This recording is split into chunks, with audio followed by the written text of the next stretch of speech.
मी आज वांगे बोंबीलची भाजी बनवते। त्यासाठी 2 वांगे कापून घेतले, मोठे मोठे तुकडे केले। खानदेशी वांगे ते पांढरे वांगे अगदी लोण्यासारखे मऊ शिजतात। 3 ते 4 बोंबीलचे तुकडे केले आहेत मी, सुकलेले बोंबील।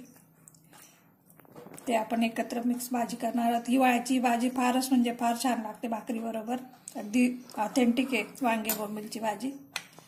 मी गॅसवर तेल घेतलंय, तेल थोडे जास्तच घेतलंय।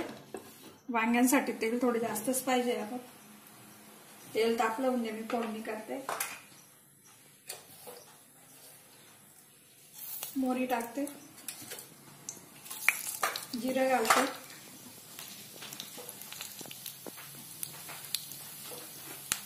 थोडा हिंग घालते मी।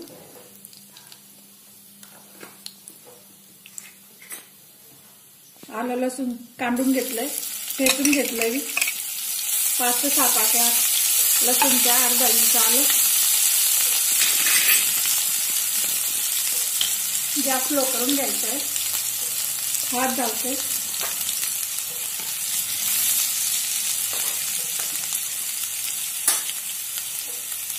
लाल तिखट,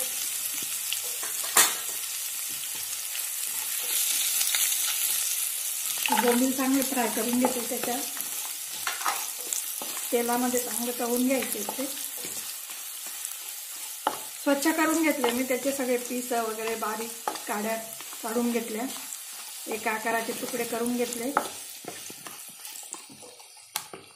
थोडं या भाजीला तिखट तेल जास्तच पाहिजे असतं वांगे बोंबीलची भाजी।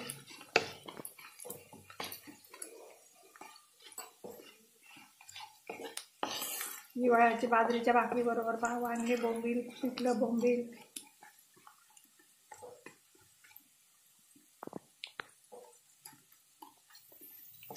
थोडे फ्राय झालेत आपलं बोंबील, मी वांगे टाकते त्याच्यात।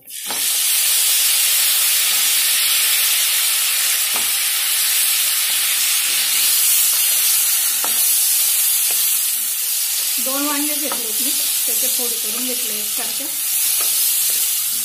मिडियम आकाराचे वांगे घेतले।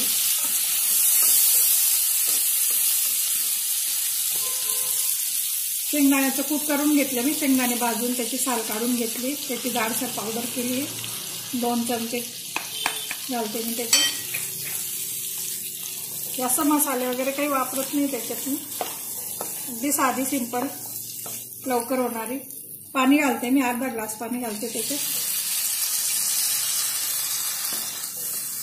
अजून घालते म्हणजे शिजायला लागेल, नंतर आपण त्याला कमी करून घेऊ।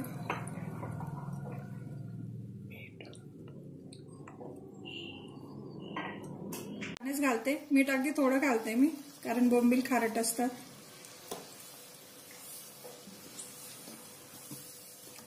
झाकण ठेवते त्याच्यावर 5 ते 7 मिनिटं लो हीटवर, मध्ये मध्ये चेक करत राहायचं। आपल्याला सुकी भाजी करायची। आपली भाजी तयार, वांगे बोंबील सुकी भाजी। गॅस बंद करते मी। छान तेल आलं बघू शकता।